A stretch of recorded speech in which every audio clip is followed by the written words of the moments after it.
Hello dear viewers, আসসালামু আলাইকুম। আমি engineer Mohammad Mizanur Rahman from our channel Bias BD engineering limited থেকে। তো বায়াসের হলো শর্ট ফর্ম আমাদের BIS। সো এটার ফুল মিনিং হলো বেকার ইন্ডাস্ট্রিয়াল অটোমেশন সলিউশন লিমিটেড। তো আমি এই কোম্পানির ম্যানেজিং ডিরেক্টর।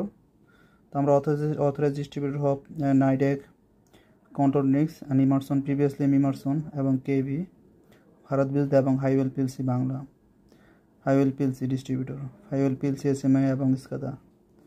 সো আমরা ফ্যাক্টরি অটোমেশনের কাজগুলো করে থাকি। আমাদের ফ্যাক্টরি অটোমেশনের সার্ভিস এখানে প্রোভাইড করা আছে। এছাড়াও বিভিন্ন ধরনের স্পেয়ার পার্টস আমরা সাপোর্ট দিয়ে থাকি। এখন আমি আপনাদেরকে যেটা দেখাবো সেটা হলো, দেখেন আমার কাছে একটা SM অ্যাপ্লিকেশন সলিউশন মোটর আছে। এটা হলো আপনার ইউনিড্রাইভ SP সিরিজের